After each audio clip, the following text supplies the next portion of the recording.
Do you love your lush green grass and your perfectly manicured landscaped lawn? Have you ever considered the damage that your landscaping causes to the lakes and waterways in your community and the harm that chemicals cause to your loved ones? Watch this video about some of the problems that can come from our common landscaping practices and some alternative landscaping methods.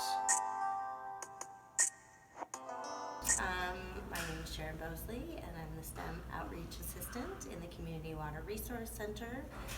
We do a lot of different programming. The current one that we're working on right now is the Bay Watchers. We have a probe that monitors dissolved oxygen, pH, temperature, specific conductivity, and we also measure the Secchi readings. And I've even talked to, just regular citizens, how they're like, I don't understand why I can't see the bottom of the lake anymore. Mm-hmm. So it's definitely something I think that a lot of people are observing. Yeah. We recommend that you keep a riparian buffer, that no lawn just right to the edge of the water, because a lot of people fertilize their lawn to make it beautiful and green, and a lot of times they're over fertilizing.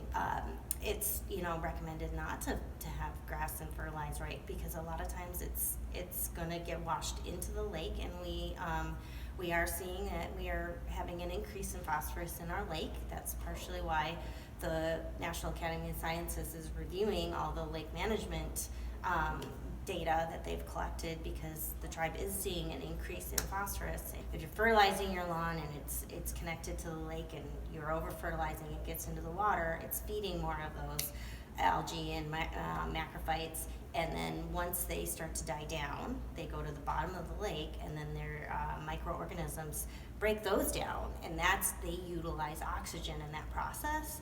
And that's what's actually keeping, because we have over 75 million metric tons of heavy metals at the bottom of our lake, and the only reason it's staying at the bottom is because our lake is relatively healthy right now.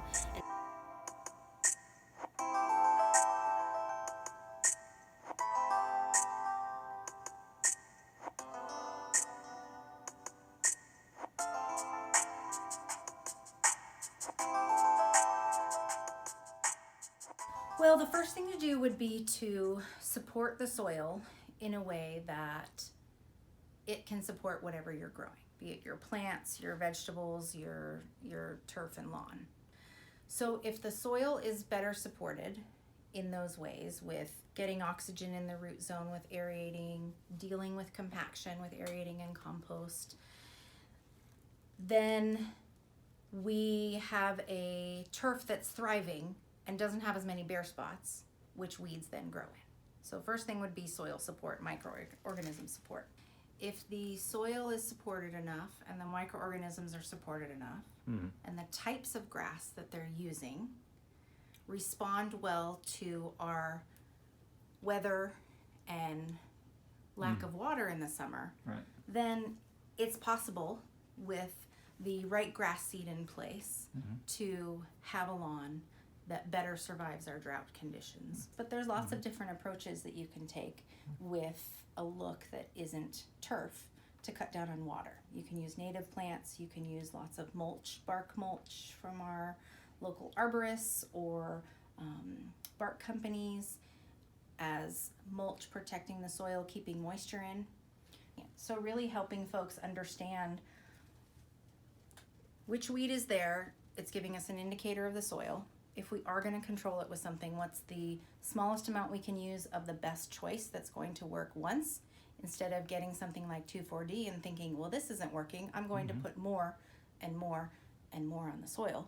We just make sure to read and follow a label. We can't just read it, but we must follow it also. It will always protect us in what we need to wear to keep ourselves safe and how we need to keep our waterways safe.